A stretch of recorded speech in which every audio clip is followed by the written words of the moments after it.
முதல்வர் சும்மா டிவியில் தோன்றி போதையை ஒழிக்கிறேன்னு சொல்கிறது ஏற்புடையதல்ல.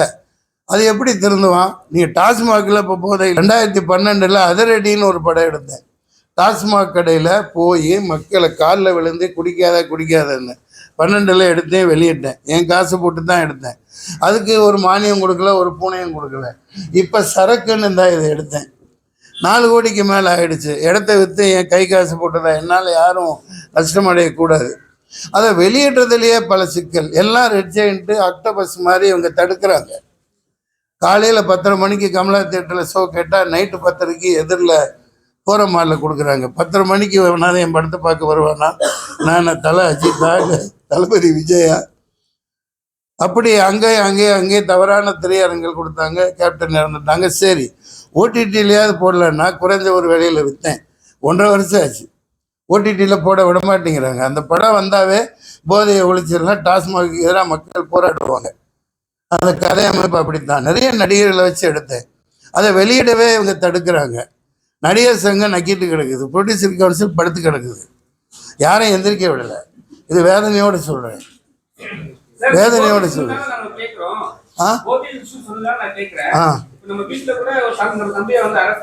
ஆமாம், என் மகன்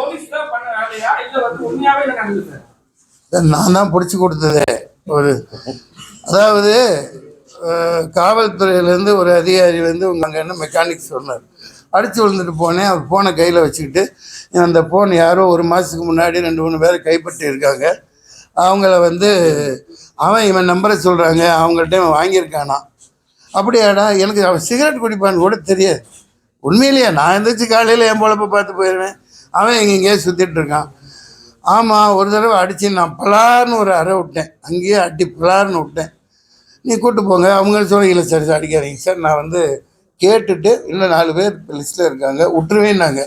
போலீஸை பற்றி உங்களுக்கு தெரியாதா? கூப்பிட்டு போய் நல்லா வச்சு செஞ்சு எஃப்ஐஆர் போட்டு தட்டாங்க. பையன் நேற்று தான் வந்தான்.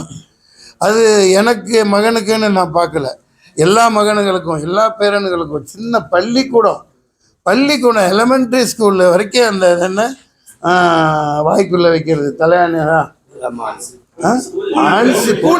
கூலிப்பு மாத்திரை மெத்தப்பட்ட சார் தமிழகம் முழுக்க நாசமாக போயிட்டாங்க.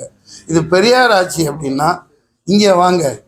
500 மரங்களை, தென்னை மரங்களை 500 ரூபா அதுக்கு மேலேயே வெட்டனூரில் இவர் ஒரு விஐபிங்கனால அவர் பையன் பண்ணுறது எல்லாம் வெளியே தெரிஞ்சு போகுது. ஆனால் வெளியே தெரியாமல் சின்ன பசங்க தமிழகம் முழுவதும் கெட்டு சீரழிஞ்சிட்டாங்க சார். பேசிக்காக எங்கேருந்து வருதோ அதை பிடிச்சி அரெஸ்ட் பண்ணாமல் அந்த பசங்களை நீங்கள் பூந்தமல்லி இல்லை டன்னா பிடிபடுது. அதை இந்த காவல் அதிகாரிகள் எடுக்கிறாங்க, அவங்க மகனுங்க விற்கிறாங்க, அவங்களே ஆளை வச்சு விற்கிறாங்க. இதுதான் நடக்குது. வேதனைக்குரிய விஷயம். பெரிய செயின் மாதிரி ஓடிட்டு இருக்கு சார். அது அடித்தவன் அப்படியே நாசமாக போயிடுறான் சார். இளைய தலைமுறை போதையில் எல்லாமே நாசமாக போகுது. அதை உடனடியாக தடுக்கணும், இல்லாட்டி தமிழ்நாட்டை காப்பாற்றப்படாது.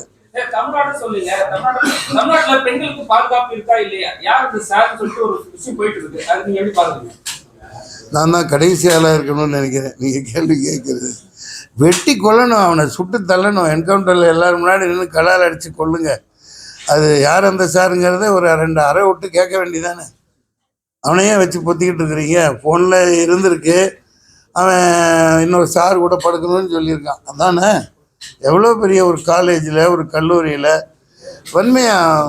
இப்போ நேற்று சத்தீஸ்கரில் 2 நாள் முன்னாடி ஒரு பத்திரிகையாளரை வெட்டி கொல்லி போட்டிருக்காங்க. சென்ட்ரல்லையும் நிறைய நடக்குது, தமிழ்நாட்டில் மட்டும் இல்லை. பெண்களுக்கு எதிரான கொடுமைகள் அது கேள்வி கேட்க எல்லாருக்கும் உரிமை இருக்குது. மாபெரும் தவறு. கவர்னருக்கு மாளிகையிலேருந்து கொஞ்சம் தூரம் தான். இப்போ யார் அந்த சாருங்கியில் எனக்கு பன்வாரிலால் புரோஹித் தான் ஞாபகம் வர்றாரு. ஒரு அம்மாவை தூக்கி, பேராசிரியர் தூக்கி உள்ளே போட்டு கவர்னர் மாளிகை ஏவி விட்டு போலீஸ் பட போய் ஞாபகம் வருதா? சொல்கிறது புரியுதா? பன்வாரிலால் புரோஹித்துக்கார் தான். அவரெல்லாம் கிழவன் இல்லை, அவர் ரொம்ப இளமைன்னு சொல்லி ரெக்கார்டெல்லாம் இருக்குது. அதில் அந்த அம்மாவை கூப்பிட்டு போய் நல்லா அந்த அம்மா போன முதல்ல பிடுங்கிட்டு அழிச்சிட்டு இத்தனை வருஷம் அந்த அம்மா தான் உள்ளே போட்டு வெளியே விட்டாங்க. அதுக்கு மேலே தகவல் உங்களால் எடுக்க முடிஞ்சதா? இந்த கவர்னர் மாளிகை எப்போ பார்த்தாலும் லீலா வினோதங்களுக்காகவே கட்டி விட்டுருக்காங்க போல்.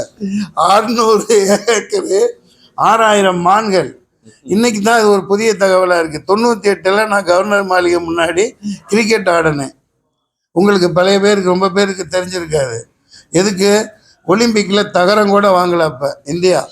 அதுக்காக நான் 35 நடிகர்களோட நான் பாவம் சகாதேவன் மகாதேவன் வந்தாங்க, ராஜனோட ராஜன் பிள்ளைங்க 2 பேர் வந்தாங்க, கணேஷ் டைரக்டர், பிரபு கணேஷ், ஆ பிரபு கணேஷ், ஆமாம் பிரபு கணேஷ் இயக்குனராக இருக்க போக மிஸ்டர் பென்னி சரியாக சொல்கிறார். அப்போது முதல் அதாவது விளையாட்டு திடல்களில் எதுக்கு உங்களுக்கு கவர்னருக்கு 600 ஏக்கரில் மாளிகை அப்படின்னு 98ல் போராடி இருக்கேன். ஒரு நடிகர் சங்கமோ ஒரு ப்ரொடியூசர் கவுன்சிலோ ஒரு உறுப்பினர் எனக்கு பாதுகாக்கலை. அடுத்த நாள் காலையில் நைட்டு அரெஸ்ட் ஆகுது இந்த இது.